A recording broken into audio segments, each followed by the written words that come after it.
Hello, everyone. Welcome to the Mindscape podcast. I'm your host, Sean Carroll. And on the podcast, we've talked in various different ways about complexity, about complex systems.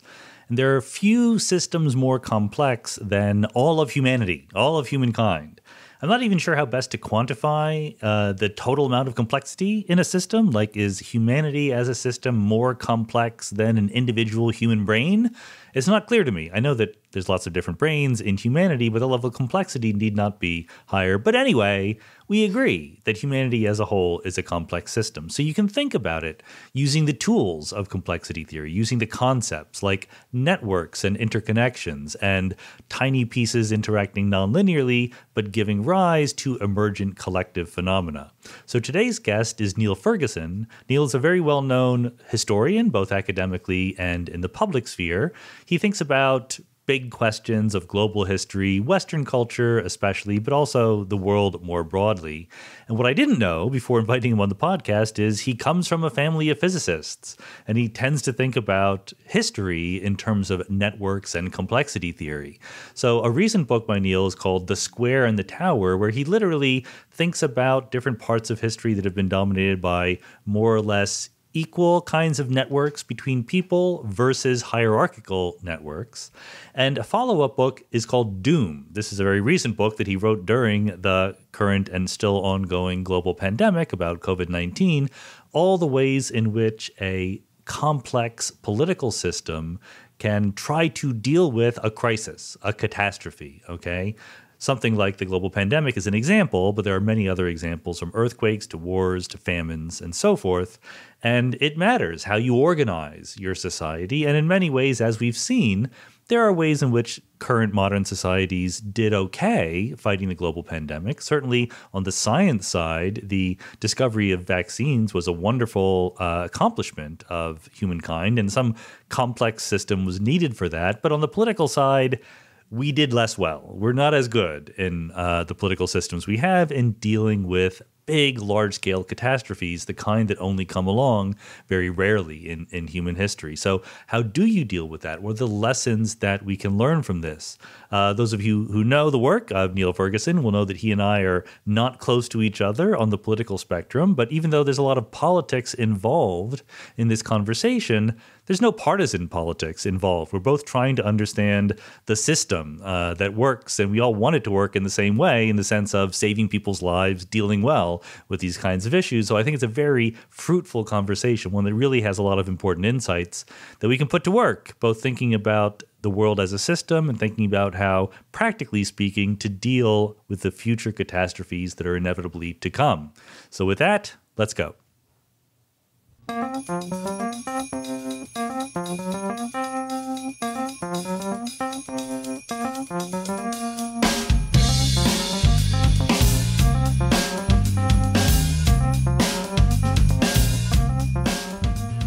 Niall Ferguson, welcome to the Mindscape podcast. It's a pleasure to be, an honor to be with you, Sean. I always like it when the guest begins with that. We need to have a contest for the guests to be more and more effusive when they come on. So I'm glad that you're playing along. And I wanted to start by letting the audience know that you, as we were emailing, without me prompting, you mentioned that you come from a family of physicists. I think that your mother is a physics teacher. I just want them to know, because I'm always having these guests on who do something very different, but then they reveal that they were either an undergraduate physics major, or they come from physicists, or they're married to a physicist. I don't seek you people out. You just sort of naturally appear on the podcast. Does that color how you think about history, which is generally what you do? Undoubtedly. I'm the black sheep of the family. My mother studied physics at Glasgow University, and she was a physics teacher, science teacher, and my father was a physician, and my sister is a physicist at Yale, who publishes papers, the titles of which I don't understand, quite apart from the content. She works on the physics of cell membranes with her husband, Mark Lemon. And so I'm the black sheep because I ended up becoming an historian. I think part of my reason for doing that was a kind of fascination with particles that are consciousness. And essentially historians are studying these strange particles called humans. And reading Tolstoy as a schoolboy persuaded me that that was the path I wanted to go down. To give my parents credit, they never discouraged me from doing this. But there's no question that the fact of coming from a scientific family had a big influence on my approach to history, and I think set me apart from most historians from fairly early on. For example, I was drawn towards economic history at Oxford because there was this potential for quantification that seemed to be lacking in other fields, and I'd been given a jolly good mathematical training at Glasgow Academy. I was better at math than my English contemporaries, so it was comparative advantage to do that kind of work. But I owe my parents a huge debt because I grew up in a household where scientific questions were discussed over dinner, and the books on the shelves included books, popular histories and popular science books.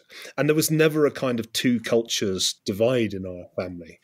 It was, you went from discussing questions of evolutionary biology to talking about Shakespeare without the sense that one was somehow crossing a barrier.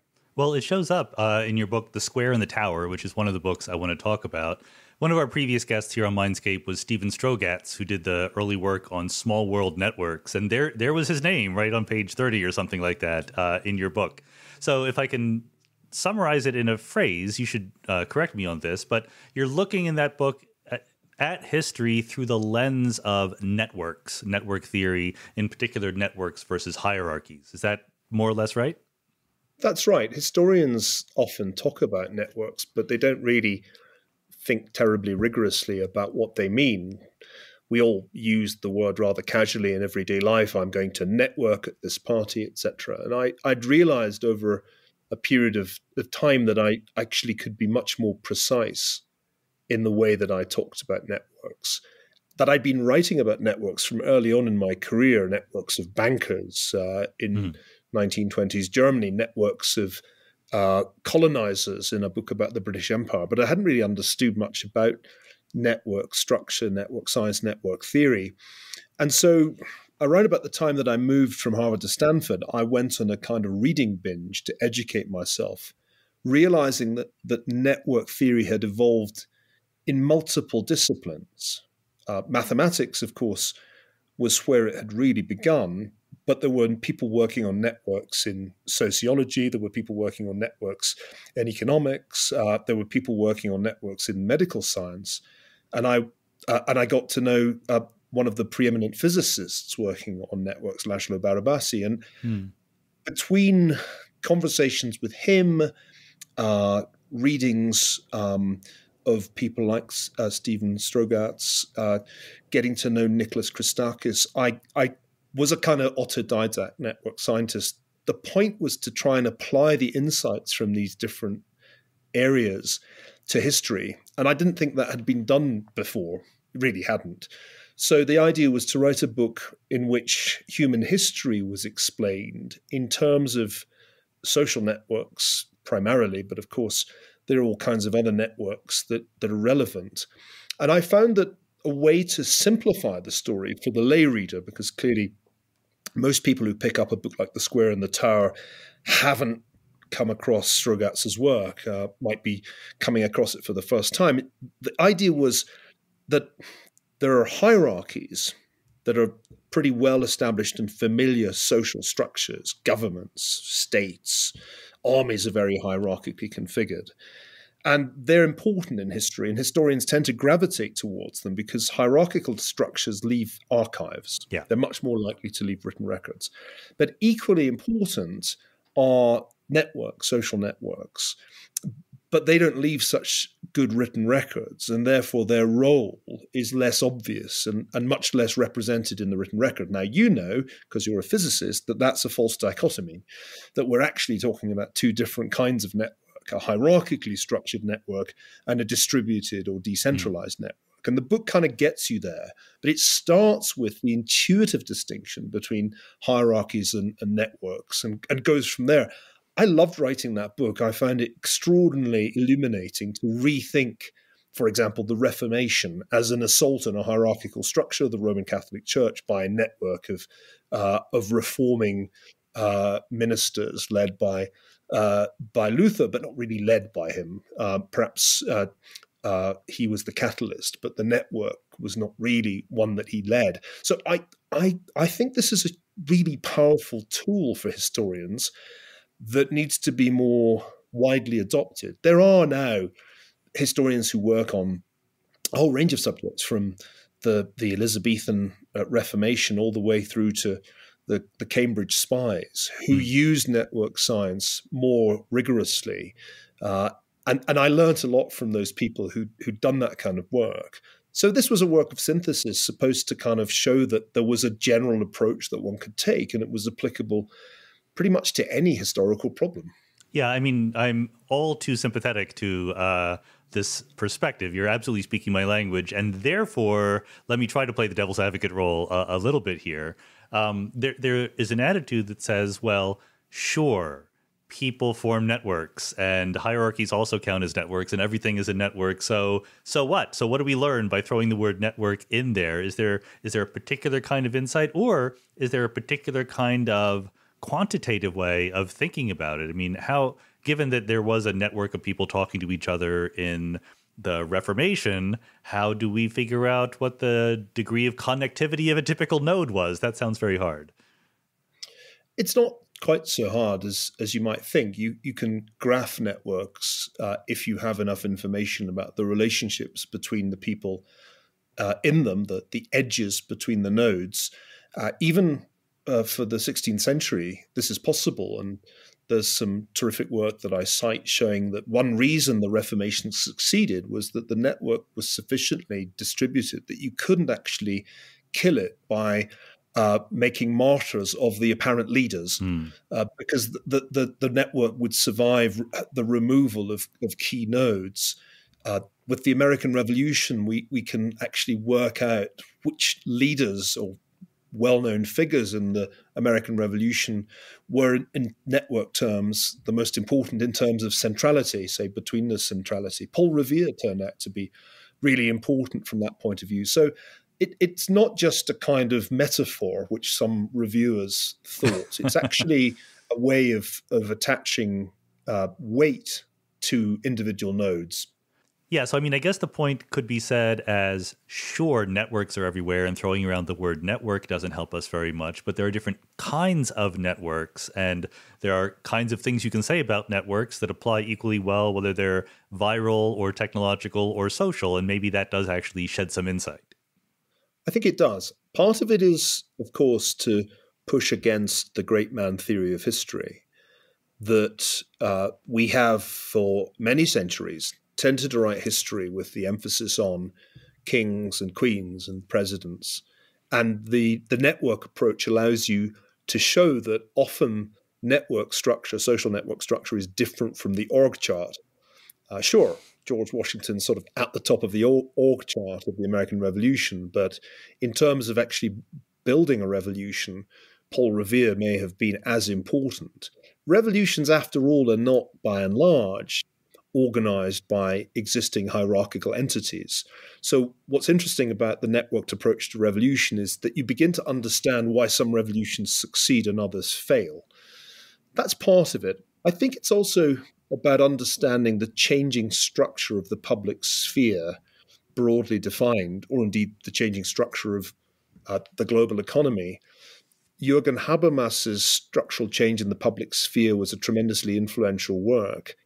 I began to realize that it was a kind of intimation of this approach. What's interesting about the Enlightenment, for example, which has been such a huge part of our lives, it's the birth of the modern in many ways intellectually, is that it's the product of a distinctive and quite cosmopolitan network of thinkers who communicate partly by publishing and partly by writing letters. And so you can graph that and understand the Enlightenment, which we all have a hazy notion of, as in fact a quite clearly defined network of individuals with a finite number of nodes and edges. I find that tremendously helpful. Much intellectual history is disembodied. Ideas kind of spread through some magical process. They become dominant through some paradigm shift. But the network science approach allows you to track this and give definition to intellectual change as well as political revolutions. We live in this world of unprecedented connectedness. The pandemic has illustrated the vulnerabilities of such a world, but I was inclined to argue in The Square and the Tower that there were other ways in which a hyper-connected world could be unstable. And the analogy that I wanted to draw was between the printing press and the experience of 16th and 17th century Europe and the internet and our contemporary world, because it seems to me that the technological change made possible by the internet and the personal computer has had similar impacts, but on a global level, to the impacts of the printing press. Well, ultimately, hierarchical institutions don't want information to be that free, and they don't want so many people to be able to generate and share content. So I think it's a profoundly helpful analogy. A lot of people want to think about the 21st century with 20th century analogies. It's the default setting for journalists. It's the 1930s all over again, whatever it is. And part of the point of The Square and the Tower was to say no, because actually the mid-20th century was a time when communications technology allowed highly centralized control. That's why totalitarianism was possible. We live in a time of decentralized, distributed communication, though that has somewhat been offset by the rise of network platforms. But it's still more, I think, like the 16th and 17th century than it is like the mid-20th century. So that was part of the argument of the book. Well, definitely the connection between distributed networks and revolutions was a very interesting one. I mean, maybe we could bring it down to earth a little bit if you want to say more about Paul Revere. I mean, it's a provocative claim to say that Paul Revere played just as big a role in the American Revolution as George Washington did. Well, there's a lovely paper, and I'm blanking on the author's name because it's now been 3 years, I think, since I wrote the book, which shows and graphs quite carefully the network, the social network of the American Revolution in and around Boston. The revolution, like many revolutions, had its origins in associational life. People don't hatch plots to establish independent republics just over the dinner table with their wives and kids. This was something that took shape in a variety of different associations, of which the Masonic lodges turn out to have been the most important. And the argument of the paper is that if you look at all the key participants in the revolutionary movement in Boston, only a couple were members of just about every one of these associations, and one of the two was Paul Revere. Revere is famous for his nocturnal ride. I think it may still be the case that school children are taught about that, or perhaps it's been cancelled. I don't recall where Paul Revere stands in the wokeness stakes, but at any event, people used to know about Paul Revere's ride. The point about Paul Revere's ride, which Malcolm Gladwell made years ago, is that Revere was a well enough known person for his warnings to be credible. If a perfect stranger had been riding, to Concord or Lexington saying that the redcoats are coming, it might not have been nearly as forceful a warning. What Gladwell missed was the crucial role of the Masonic orders. Now, that's interesting because Freemasons have long occupied this somewhat shadowy part in the history of the 18th century. We know Masonic lodges were very important. We know that they spread all over Europe and North America. But the people who used to write about them were often, if not conspiracy theorists, certainly writing a kind of history that leaned in the direction of the conspiracy theory. What I was able to show was that there really was a significant overrepresentation of Masons in the leadership of the American Revolution, and that was important not only organizationally, but also in terms of the ethos of the revolution. Washington, as a Mason, was also, it seems at least plausibly, a deist who was depicted in his Masonic regalia more than once. So that's the kind of thing that I think historians have generally downplayed because it's not the kind of official version of events. And I think you can write about that without drifting into the realm of conspiracy theory. I had a similar encounter years ago, 20 years ago, writing the history of the Rothschild family, who feature in any number of conspiracy theories. But when you look carefully into their archives, there was a tremendously powerful network of mostly Jewish financial families and institutions that was crucial to the evolution of 19th century financial capitalism. And so I'm excited by the possibility that one can bring these networks into the mainstream of historiography rather than leaving them with the internet conspiracy theorists. Mindscape listeners know how much a fan I am of the Great Courses Plus, a streaming service that gives you access to thousands of courses at a high level on all sorts of topics, from playing music to learning a language to reading about history. And now I have an incredible deal for the listeners here. You can get a free trial with 20% off when you sign up for the annual membership. But you have to go to the special URL, thegreatcoursesplus.com/Mindscape. That's a world of knowledge for less than what most of us pay for coffee each month. I've made courses myself for the Great Courses. One of my favorites was the Higgs Boson and Beyond, which talks not only about the Higgs boson, but also about the Large Hadron Collider, quantum field theory, and how particle physics works. It's still very topical in a day when we might be getting new hints of new physics from particle physics experiments. So don't miss out on this great deal. Go now to thegreatcoursesplus.com/Mindscape to get your free trial and get 20% off the annual membership. That's thegreatcoursesplus.com/Mindscape.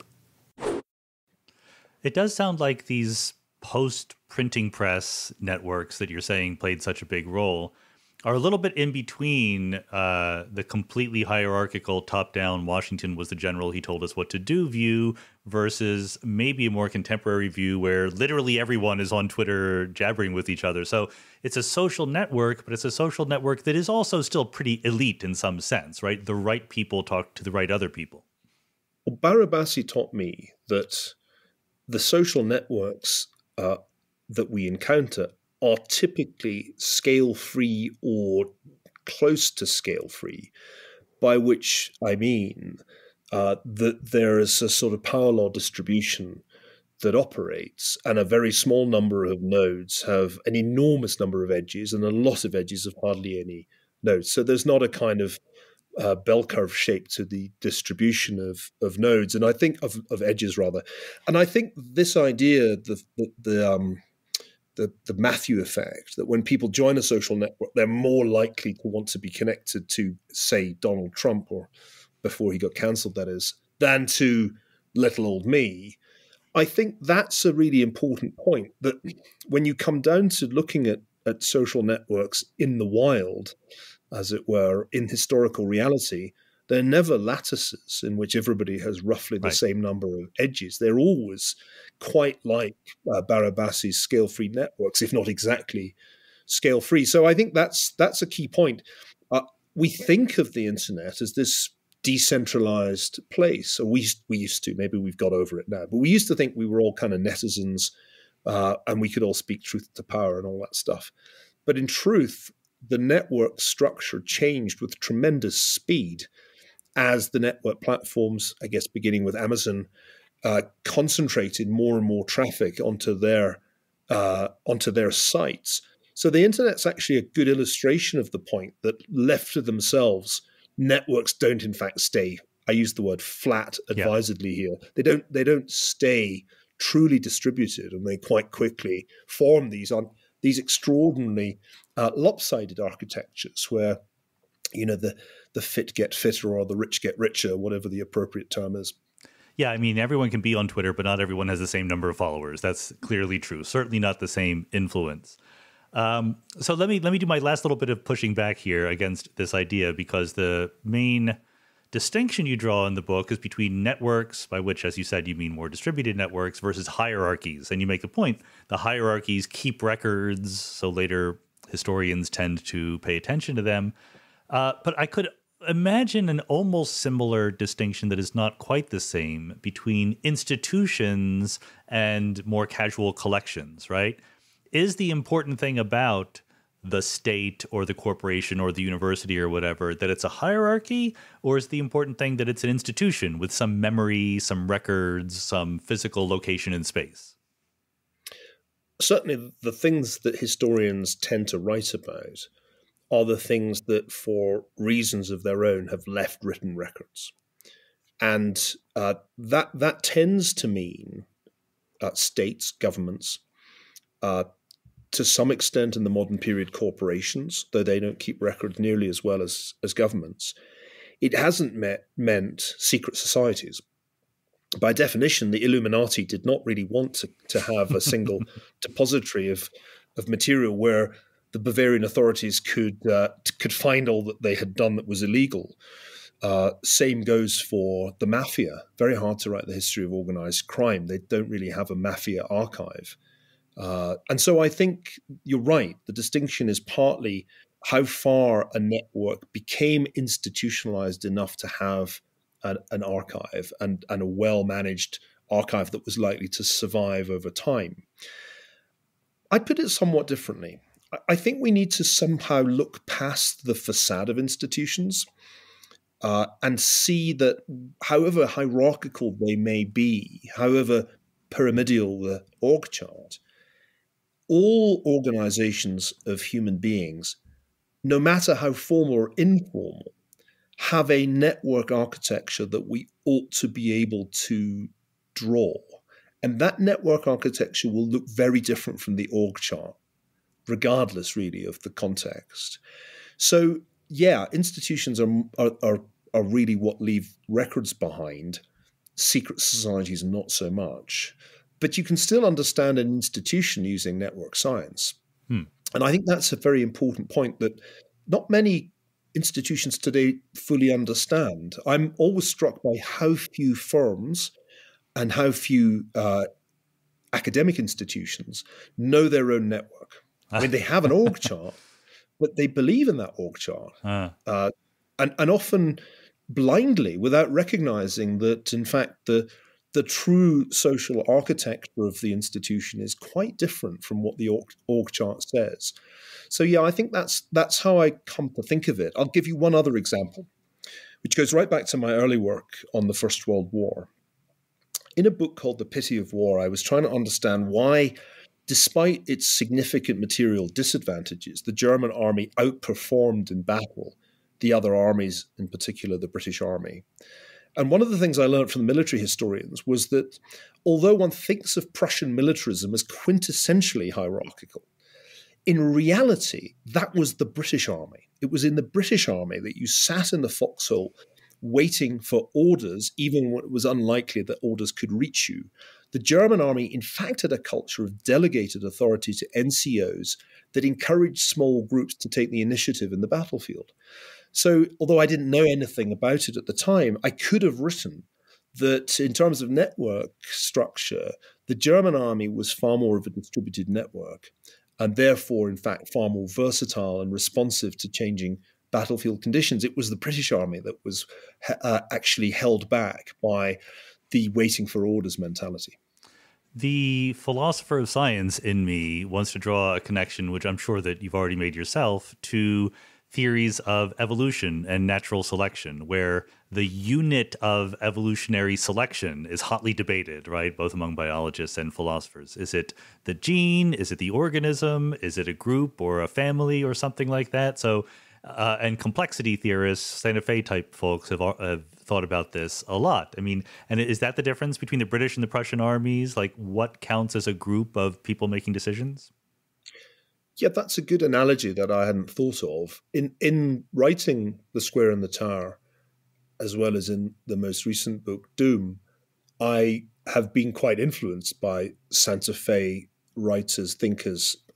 I've certainly tried to theorize a lot as an historian about complexity in political structures as well as military structures. And I've been influenced by Geoffrey West's work, for example, which is in scale a brilliant attempt to think about everything. It's a kind of the key to all mythologies. If one were to try to apply, and it's dangerous to do this, evolutionary frameworks to human history, first of all, somebody would say, stop, that is no longer allowed. Do not go there on pain of cancellation. But then you'd kind of step back and say, well, what is the right way to think about war? 100 years ago, when social Darwinism was a dominant way of thinking, it was seen as some kind of quasi-Darwinian process. And I don't think anybody thinks about it that way now. I think we probably get further asking the question, which I think applies beyond the realm of war, what form of organization is best suited to a dangerous environment of uncertainty and potentially nonlinear change. And I think that's the right way to put this, not so much in biological terms, but in terms of organizational behavior. And there's no question that having a relatively decentralized architecture and information flows that go up as well as down, an organization will adapt better to the unexpected shock. I'm not sure if this is a question or a statement that maybe you can comment on, but what you just said makes me think of the following thing, which I've puzzled about a little bit. Evolution, famously, what it does is it doesn't look ahead, right? It just tries all sorts of different things, and some things work and persist and some things don't. But it's not teleological. It's not aiming in some direction. Whereas when we human beings design something, in principle, we can think of all the various things that can happen and try to protect against them, right? But you just mentioned sort of the robustness or the ability to survive disasters of these different systems, and yet I think that evolution is much better than human beings at designing systems that are robust. When I break a leg, it will heal. When my car gets a flat, something has to intervene from the external world. You know, that somehow evolution has this power to plan ahead even though it doesn't try.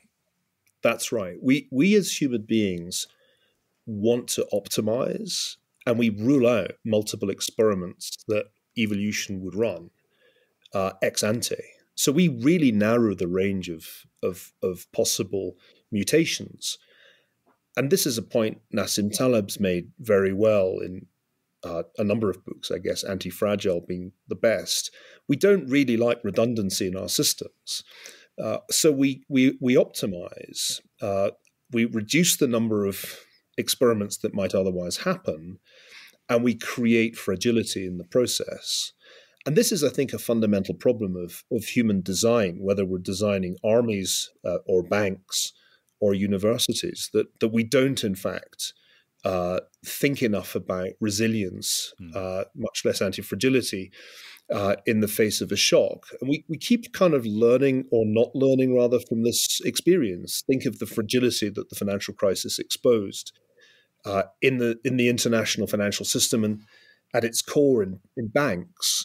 I think that problem had been building for some time because of the strong impulse to optimize for efficiency and minimize costs. So you ran down the capital until you had a massively overextended balance sheet in relation to capital. I don't think we've learned terribly much, because it seems to me the public health systems of the world were exposed in just the same way in 2020 as very good at producing pandemic preparedness plans, but not actually very good at coping with a real pandemic. And I think that made me think back to how the banks would tell you in 2006 how tremendously well prepared they were to manage risk until an actual risk happened and they all were on the verge of insolvency. Well, it's an excellent point, I think, because these systems that are built by human beings are optimized for something. But somehow they're even more short-sighted in what they're being optimized for than the biological ones are. And Taleb's book, Anti-Fragile, is sitting on my bookshelf, but I haven't read it yet, so I'm not going to pretend. But does this kind of analysis suggest ways we can do better at building more resilient systems? Yes. I think I'll not attempt to paraphrase Nassim's book, though it's great fun and in some ways my favorite of his books. But let me illustrate it with some examples from Doom. If you were a highly bureaucratic public health system that optimized for central control and risk minimization, as I think CDC, the Centers for Disease Control in the United States, did, your response to the news of a novel pathogen from Wuhan was in fact to make it harder to test for that pathogen rather than making it much easier. And this was an epic fail that emanated from, I think, an increasingly sclerotic bureaucratic culture at CDC that would have been unrecognizable to the people who founded the institution in the post-war period. By contrast, in Taiwan, the response to any threat from China, regardless of whether it's authentically viral or it is information warfare, is immediate and rapid reaction. And the Taiwanese ramped up testing, launched contact tracing, and had a digital system of quarantining.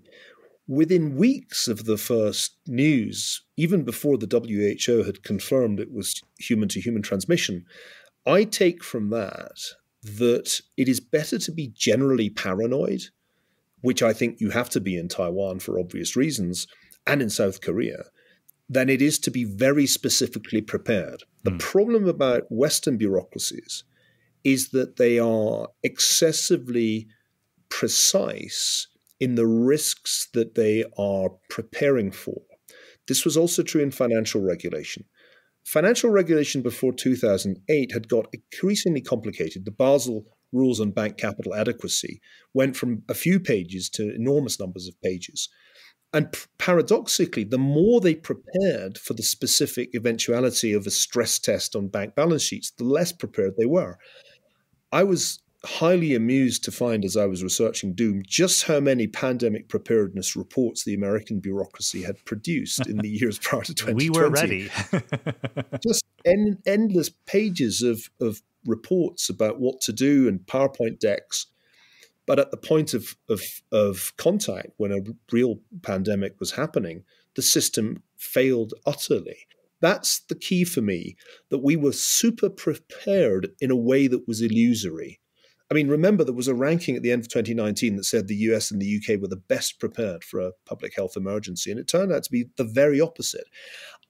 I don't think people have fully figured out why, because it's so tempting to blame it all on Donald Trump, without our recognizing that there was a systemic problem that had its roots in the way the bureaucratic mind works. The regulatory state deals with all potential problems in a way that appears to be preparation, but is in fact some kind of almost magical warding off of disaster through the generation of PowerPoint slides. We have to recognize that is the pathology, because it will be true whatever the disaster. That's my kind of general takeaway.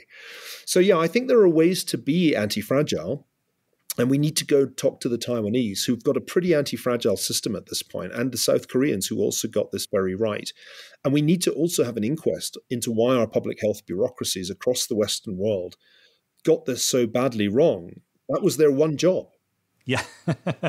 Well, I mean, I'm extremely sympathetic to this, despite the fact that, politically, I'm definitely on the left side of things. I think the government can solve problems and should help people. But boy, there is a tendency within bureaucracies to imagine that we can guess exactly what the problem is going to be and only allow ourselves to solve that. And like you say, that leaves us really unable to be nimble when the actual problems hit, which are never the problems that you anticipated. I remember I was teaching at a summer school in Europe right when the EU constitution was being debated.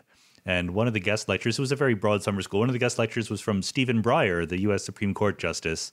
And you could, he was too polite to say it out loud, but he's like, this proposed EU constitution, hundreds of pages, right? And he's like, here's our constitution that's worked pretty well. It's a couple pages long because it doesn't try to pretend to anticipate every single possible thing. And you have to allow for the system to breathe a little bit. But I don't know how to actually do that in practice. I mean, you can sort of exhort people to try to do it, but there is a tendency, there is some thing about the evolution of these networks that falls into the ruts when it comes to planning for the future.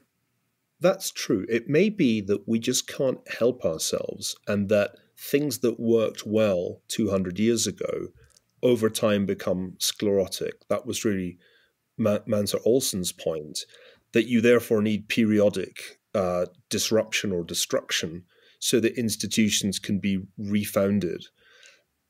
I take a slightly more optimistic view that it is possible to repair, as it were, without the plane crashing. But I think it requires a fundamental reassessment of how we think about risk. Remember that the way that the regulatory or administrative state has evolved since the 1970s has been that when Congress saw something too tricky, it punted it to a new agency, starting with the Environmental Protection Agency. And within those agencies, which now number north of 60, responsible for all kinds of different aspects of life, I think the same basic mentality exists.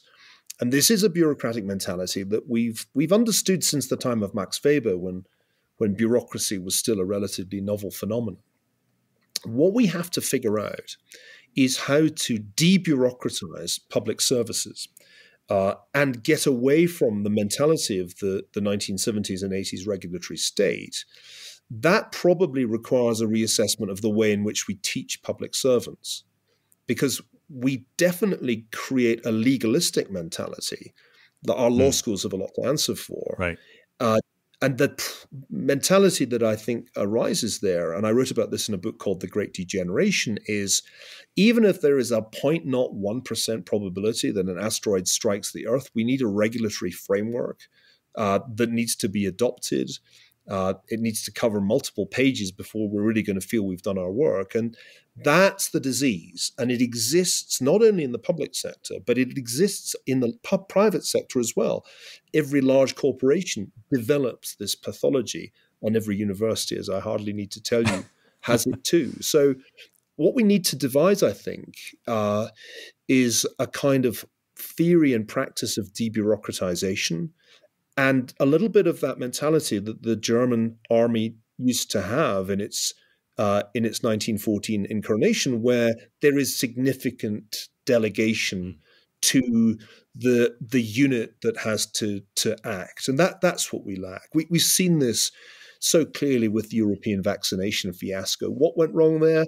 Power grab by the Commission to try to centralize control of procurement, and it went horrifically but predictably wrong. Subsidiarity is a word that Europeans use, they just don't practice it. There's a bit of it in the US, at least we still have a federal system.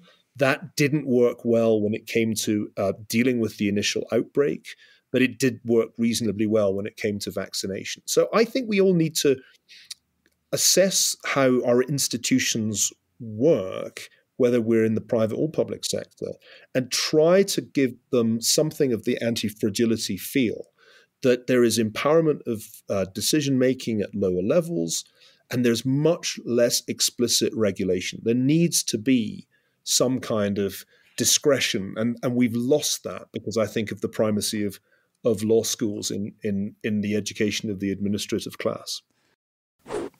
As difficult as it can be to get exercising once again, it feels so good when it happens. You can catch and maintain that special burst of motivation with Peloton, the exercise bike that you can have in your home. They have inspiring instructors, amazing music, endless fitness variety, and engaging community. What I like about Peloton is the convenience. You can hop on the bike when you feel like you're into it, and you can dial up exactly the kind of workout you want to get.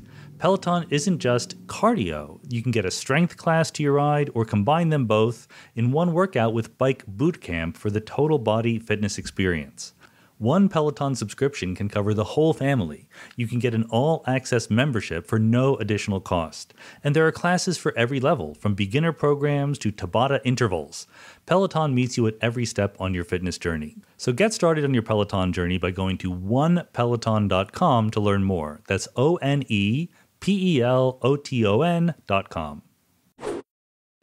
So I have no opinion about the diagnosis of blaming the law schools, but it's very, very plausible in my mind. Good. So we've slid very, very naturally from the themes of the book that we started with the networks versus hierarchies in the square and the tower, to your new book, Doom, which is a very good title. And the cover is the cover that I have seen, the actual cover that it's going to be of the guy golfing. The US edition has a beautiful photograph of a gentleman playing golf with a wildfire. I think it's not far away from where I live, so I'm very familiar. I think it was taken in Oregon in 2017. Oh, it was Oregon, so okay. It wasn't one of last year's California wildfires, but I remember seeing the image at the time and thinking, that encapsulates the insouciant mentality of Americans today, golfing while the woods burn and presumably also while the virus spreads. So, yeah, that is indeed the jacket. The UK has a different, more historical jacket. But I'm excited about this book because it follows in a way from the Square and the Tower. It's about what happens when a network society is hit by contagion, simultaneously by a novel pathogen and by all kinds of crazy conspiracy theories about it. And it's helped me think a little further along the lines we began by discussing. History has a problem as a discipline. We are, as a profession, attracted to disasters. A lot of books are about disasters, whether natural or man-made. But we don't have a very good handle on the relationship between disasters and our species.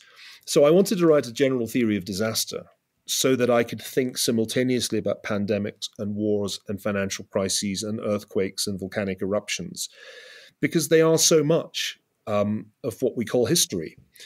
And I came away with one very clear view, namely that we couldn't possibly have a cyclical theory of history of any sort, no matter how appealing cyclical theories have been to people through the ages, because there are just too many completely randomly distributed or power law distributed disasters for any kind of rhythm to be discernible. And we are, as a species, at the mercy of these extraordinarily unpredictable and very differently sized and differently formed disasters. That's so much the story of human history.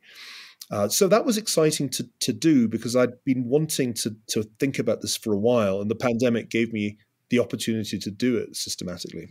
Well, I think probably a lot of people in their minds would have as the options that history is either cyclical or it's progressive. And the point is it's neither one of those, right? It's a lot noisier process than either one. Yeah, we've squeezed out some really significant progress, of course, particularly since the Industrial Revolution, or one might say since the Scientific Revolution. And that's hugely important, not least because it's extended our lifespans and reduced the probability that our children die as children.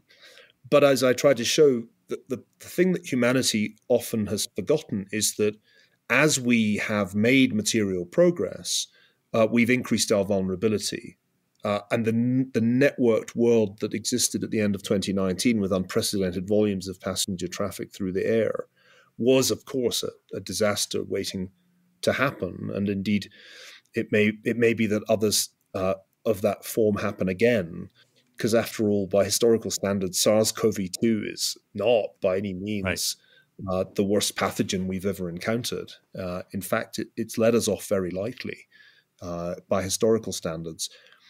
So I think these two arguments kind of come together.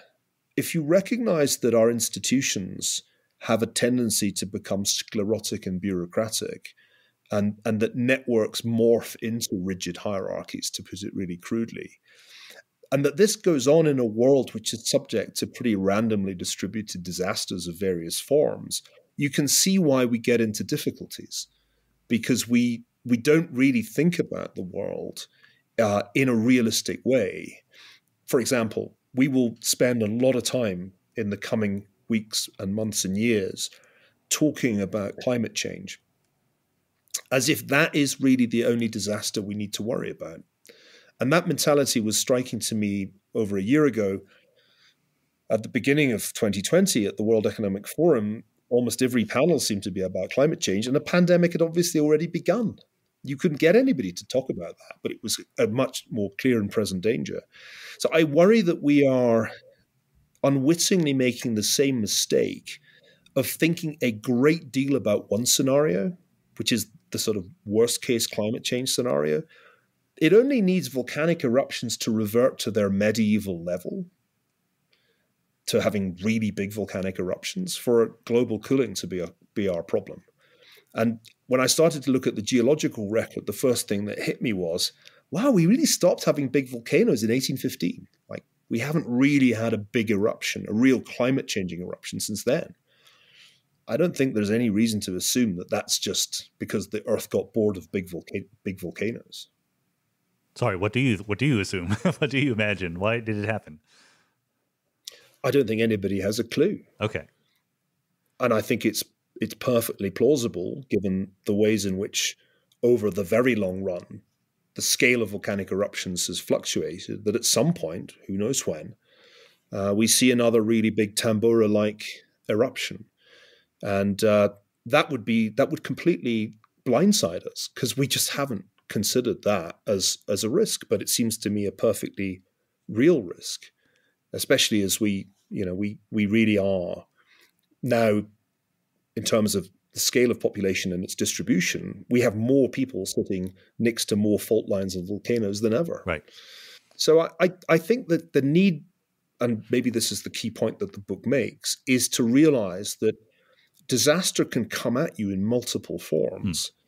There is no clear distinction between a man-made and natural disaster in truth, because ultimately it's what we've done before and what we do after that determines how disastrous an event like a volcano or an earthquake or a pandemic is. Hence the subtitle, The Politics of Catastrophe. All catastrophes are ultimately politically mediated. It's our decisions that determine the scale of the disaster. If we've decided to build massive cities beside fault lines, we shouldn't be too surprised when earthquakes cause very large casualties. And I think that means that we need to be more, I think, broadly aware of our vulnerabilities and less preoccupied with just the ones that happen to take our fancy. Visions of the apocalypse have been a feature of human life since the earliest recorded times. We are drawn to the idea of ultimate doom.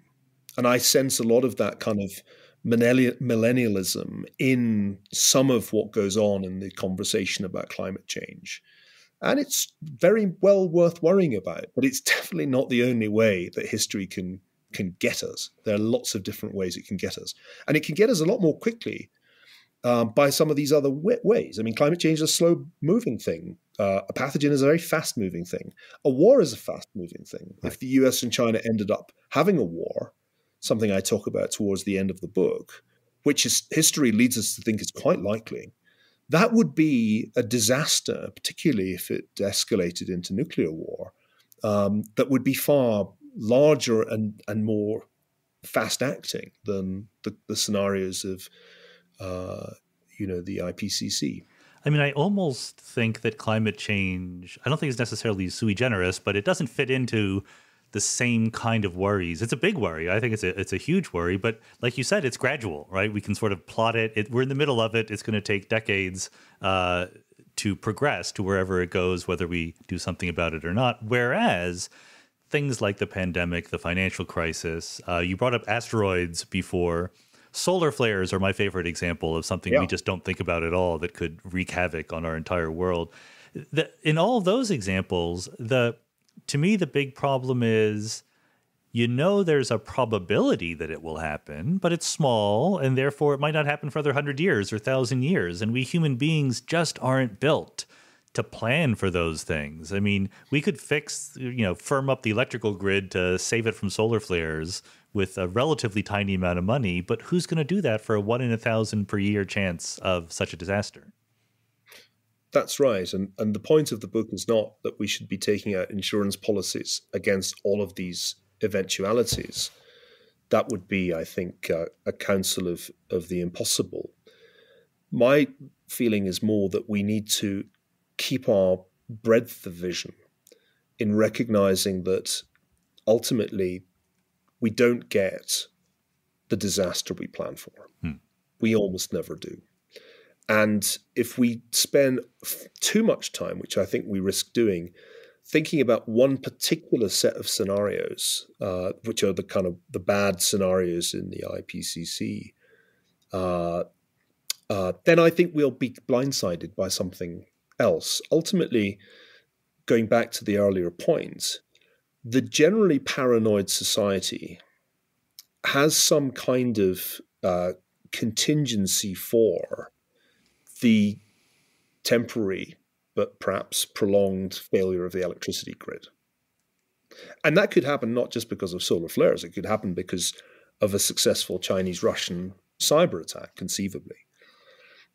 I worry that if we convince ourselves that the key thing for us to do between now and the next 20 years is radically to reduce carbon dioxide emissions, and if we do that, we'll be fine, then we are, I think, engaging in a kind of magical thinking.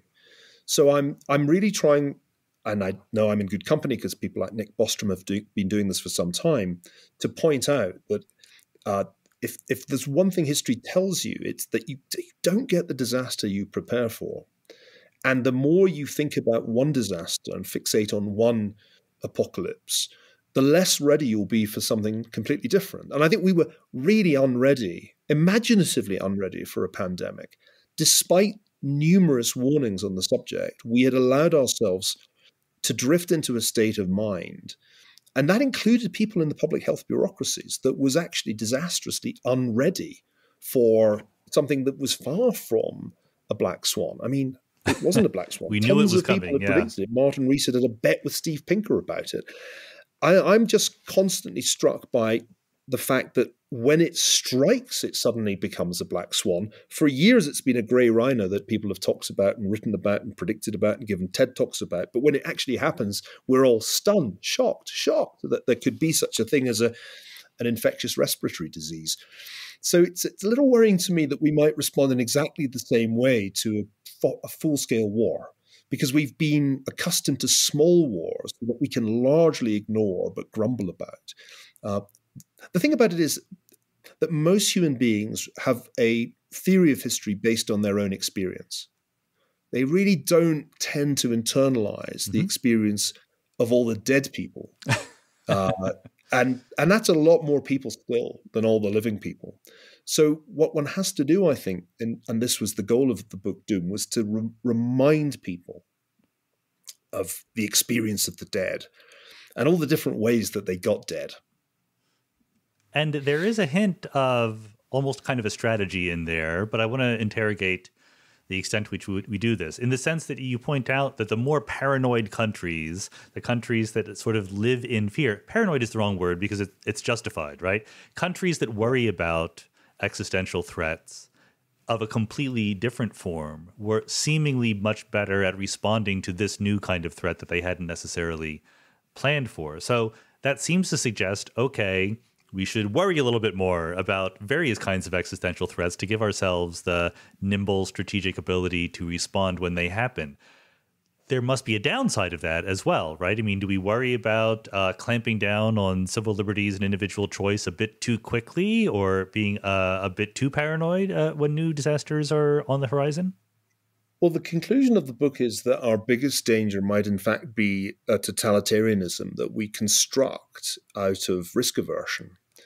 After all, it's very easy to say, and I've heard it said, look how well the Chinese handled this. And they were able to handle it so well because they have unprecedented levels of surveillance and social control.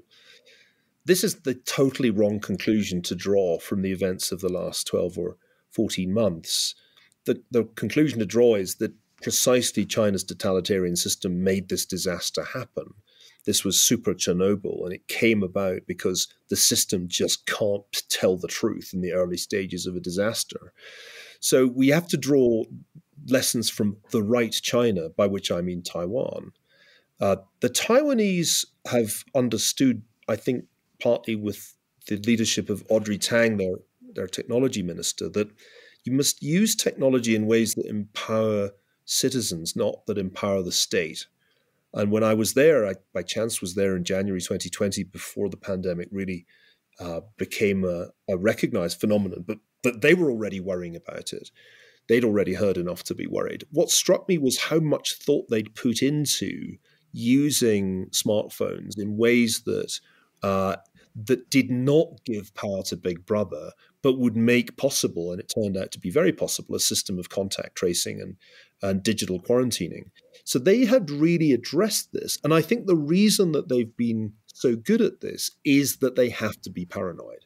They are right next door to the People's Republic of China, which essentially claims to control and own them. Israel has the same, I think, feature of institutionalized or situational insecurity, apart from a really nasty period last summer when they lost control of the pandemic. Israel performed well at the beginning, and it's absolutely hit the ball out of the park with vaccination. South Korea is in the same category. Good reasons to be paranoid when your neighbor is Kim Jong-un. So I think that's what's interesting to me, that these societies have managed to combine a general level of wariness, let's say, without sacrificing individual liberties. And crucially, and this is where I thought you might be going, without ceasing to be innovative. Because in the end, we got to innovate our way out of all of these different threats. And I see it as being far from an accident that the cutting-edge semiconductor manufacturer in the world today is TSMC, right there in the heart of Taiwan, that Israel has become such an innovative society, despite the fact that it can't really scale within its own borders. And South Korea is also a technological leader. So I think you can definitely have vigilance without an authoritarian or totalitarian fate. Actually, the price of liberty is eternal vigilance, a phrase I was brought up to revere. My grandfather loved to quote it at me. And it's true. It's true. That's the way to think about this. I think we face a major risk from totalitarianism. I think we face it not only from China and other totalitarian states that are aligned with it, we face it from within, because our increasing preoccupation with mitigating all risks, including the risks to our children, this preoccupation is leading, I think, to a dangerous safety-first mentality, which will encourage us, has already encouraged us to give up a dangerous amount of our individual freedom, to accept a dangerous amount of surveillance. So yeah, I think there's a good way of thinking about this. The first thing to stress is that totalitarian regimes caused the biggest disasters in history. Not just the Holocaust, but the Holodomor in Ukraine, the terrible disasters that Mao inflicted on China, particularly the Great Leap Forward. So at all costs, if we want to avoid disaster, we should want to avoid totalitarianism. No, I mean, I think that's a very good point, and it brings us back to the sort of complex systems network perspective where, I mean, it's hard to avoid making grandiose pronouncements here. So let's do it, and we can put the caveats in later. But the more resilient systems are a bit more decentralized, right? I mean, you mentioned innovation also, the ability to experiment, try different things.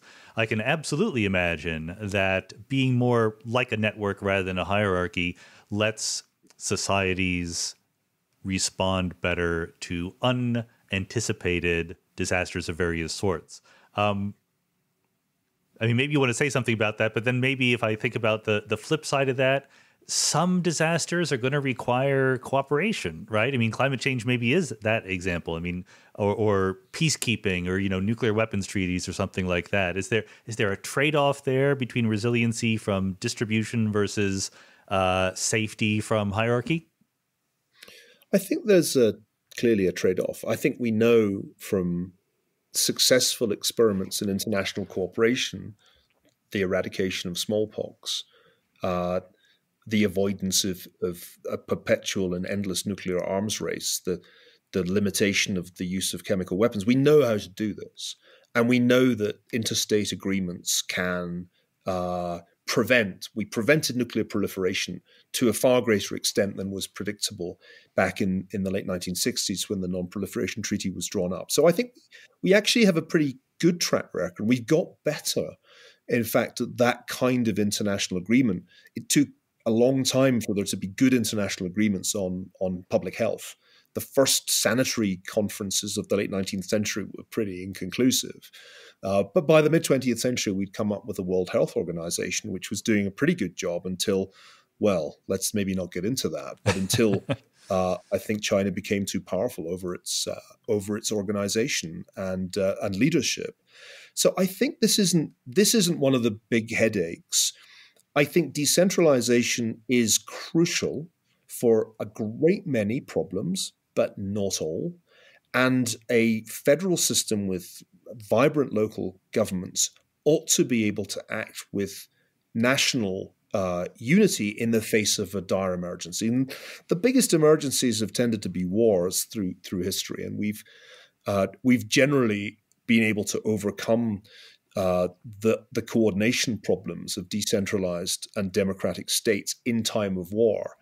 I found it odd that people struggled so hard to think about an emergency last year, that in an emergency you temporarily have to give up certain freedoms.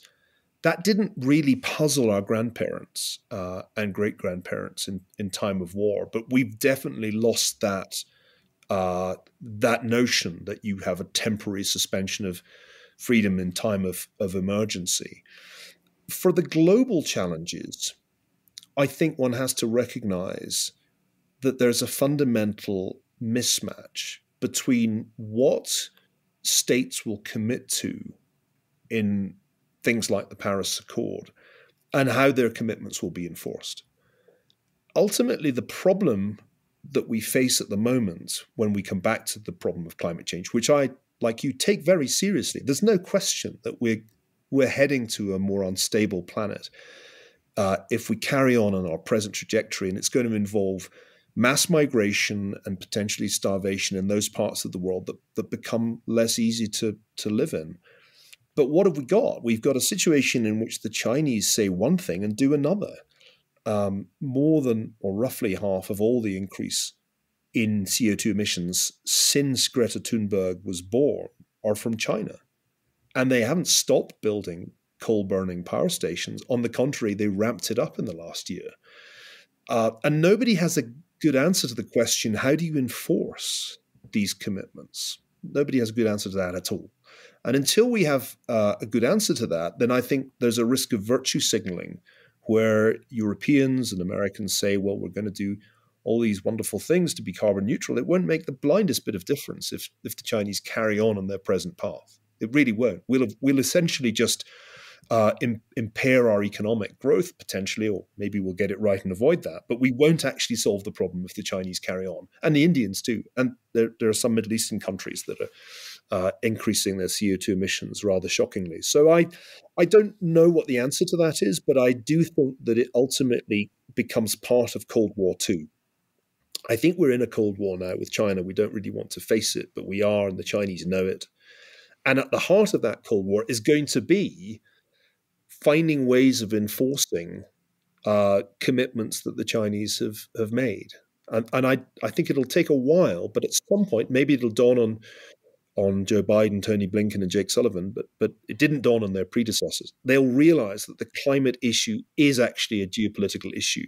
It's a fundamental problem that we should not be surprised by. Remember, the Soviet Union was in its way an absolutely disastrous polluter. not on the Chinese scale, but it was still a characteristic feature of the totalitarian state that it doesn't care at all about the externalities. It just doesn't care because there's no accountability, there's no property rights, no rule of law. Of course, the communist parties will always do pollution. It's just that we've never seen it done on this massive scale before. Well, I mean, let's bring that back to the discussion about networks and revolutions and so forth. China is a place I have very mixed feelings about because, I look back at the culture and history of it, and I want it to be one of the poles leading the world in some sense. But then, of course, it's an autocratic dictatorship with, like you said, very, very narrow self-interests. Is there any hope for thinking that in the modern networked world, a large-scale autocracy like that is less stable than it might have been? I mean, I know that China tries very hard to keep out information flows, but can they do that? Is there some hope for the people of China to shrug off the autocracy that is in charge of them? I try to be optimistic about this. I think that ultimately the idea that you can take the mid-20th century totalitarian model of the one-party state and the strong charismatic leader and replay it in the 2010s and 2020s is mad. The idea ultimately that you can build a surveillance state on the internet using a combination of human and AI censorship, that you could make that work, I can't, in my heart of hearts, believe it. But when you go to China and watch it in action, you realize that they have come further than Orwell imagined in 1984. Because the telescreen was on your wall, not in your pocket. And there was nothing remotely resembling facial recognition of the sort that the Chinese police can now use in urban China. So you'd have to say at this point that totalitarianism 2.0 is doing better than anybody foresaw in the 1990s when Clinton famously said that you can't nail Jello to a wall. They've kind of nailed Jello to a wall. I think the key problem is that as the growth rate slows for demographic reasons and because of the excessive debt burden, the regime will more and more be inclined to rely on nationalism to maintain its legitimacy. That pattern's already well established since Xi took over. And it's producing a kind of tone in their diplomacy, sometimes referred to as wolf warrior diplomacy, that is alarming to me because it's so reminiscent of shrill, belligerent regimes of the past. So I think that the real key question is, at what point does this dynamic lead to actual war, as opposed to wars of words? And that will be where the fate of the regime is decided, because if it loses, it's over. That's kind of how I'm beginning to realize this will play out. I don't think that you can combine One Belt, One Road, claims to Taiwan, crushing of democracy in Hong Kong, increasing assertiveness in the South China Sea. I don't think you can combine those things with a propaganda that is increasingly nationalistic and not at some point get into a conflict. Unless the US just rolls over and says, okay, carry on, become the primacy, become the hegemon in the Indo-Pacific region. So I'm kind of with Graham Allison that the probability of conflict is quite high under these circumstances. And probably that's how this regime ultimately comes apart, just as totalitarian regimes in the past did, because they actually can start a war, but they can't win a war, because I think what's clear from the 20th century is that when the United States, or for that matter, the British Empire, when they were put to the test, they actually came through. And they came through because, and I remember writing about this in The War of the World, when you took American capitalism and said, go win a conventional war, and if you can't win it, come up with atomic weapons, that worked. And the Soviet Union found it could not compete in the Cold War any more than the Imperial Japanese and Nazi German forces had been able to win World War II. So I think the Chinese ultimately, if they end up on collision course, will not win. But it's a messy prospect, and I hope we can find a way of avoiding this. I'd far rather see a gradual transformation of Chinese politics away from the one-party state.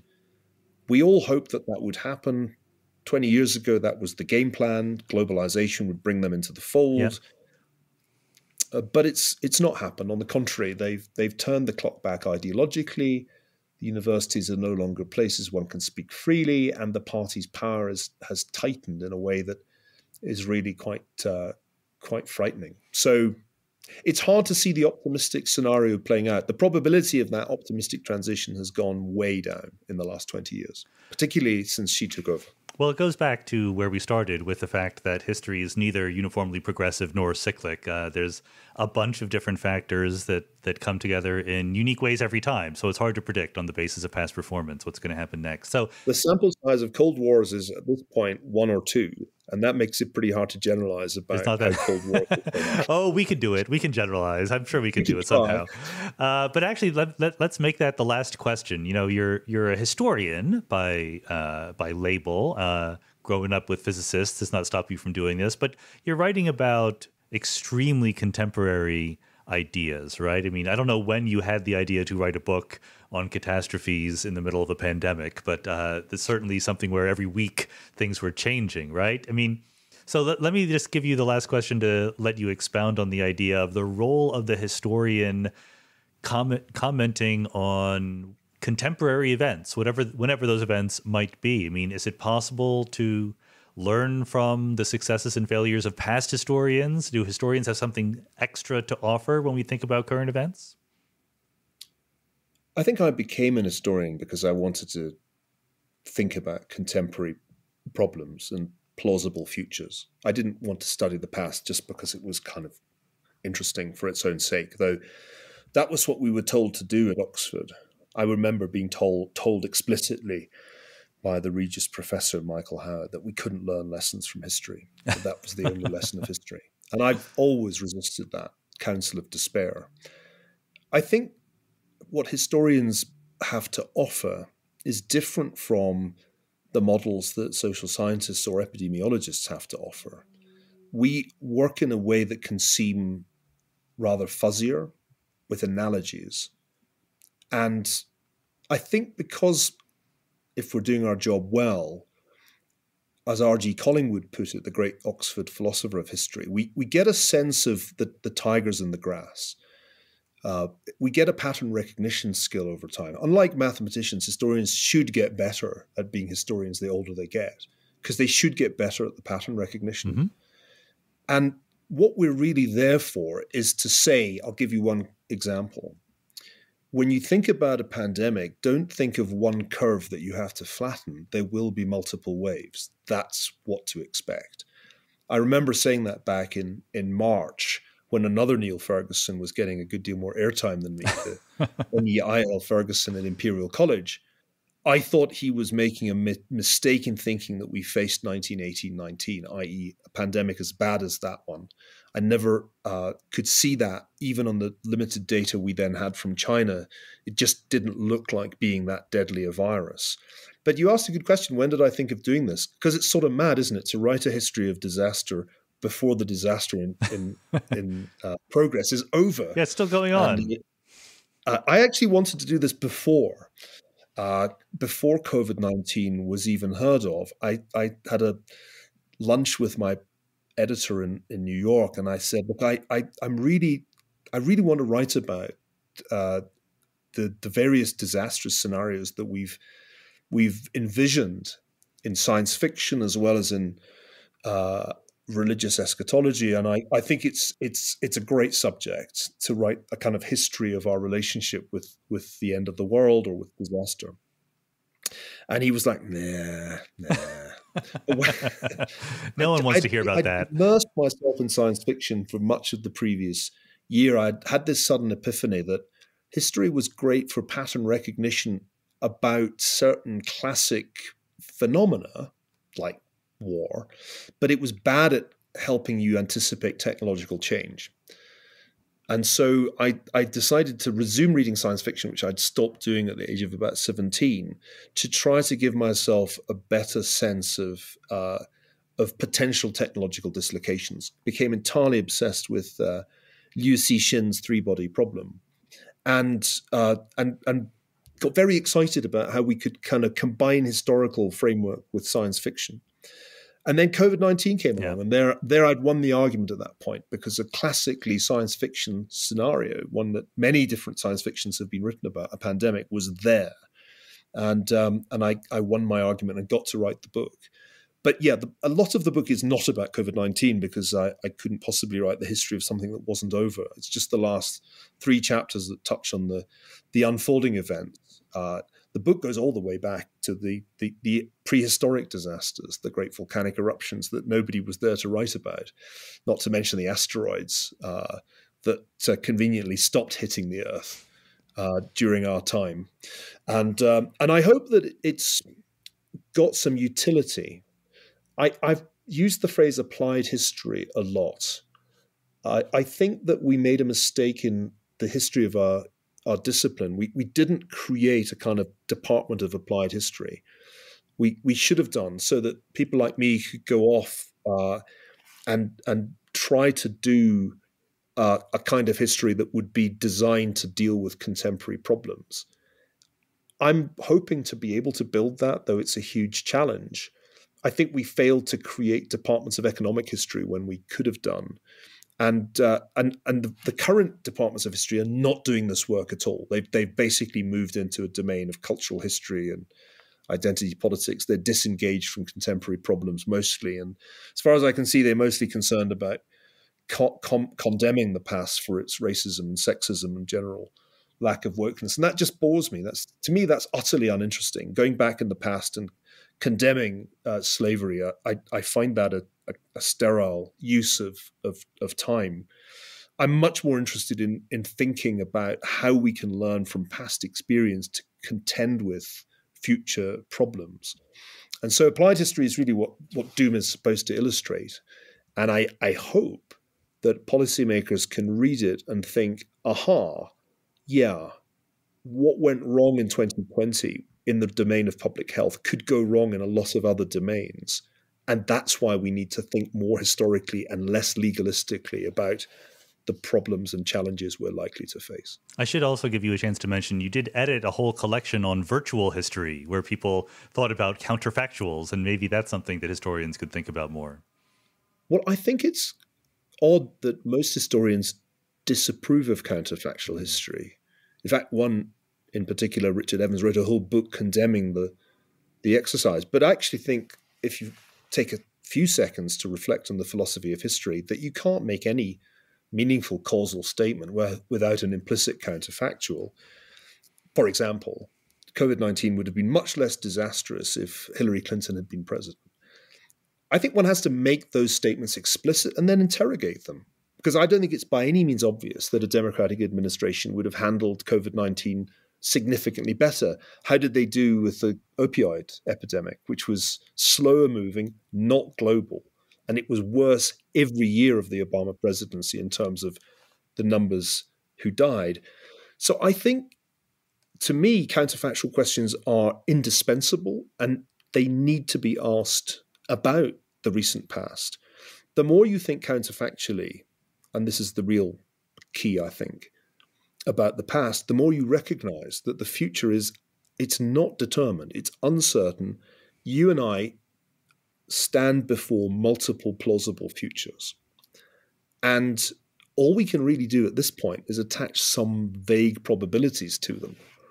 But the more you try and do that systematically, the more you realize how hard it is. I spend a lot of my time trying to do that. If I'm getting 66% right, I'm doing really, really well. Just, beating the coin toss is good, because this is so difficult to do. I mean, even if you're just narrowly trying to predict where interest rates will be a month from now, it's really hard. So doing counterfactual history is a way of reminding yourself that what happened was not bound to happen. It's just the scenario, it's the sequence of events that we got. But ex ante did not have necessarily even the highest probability. Sometimes it's the low probability scenarios that happen.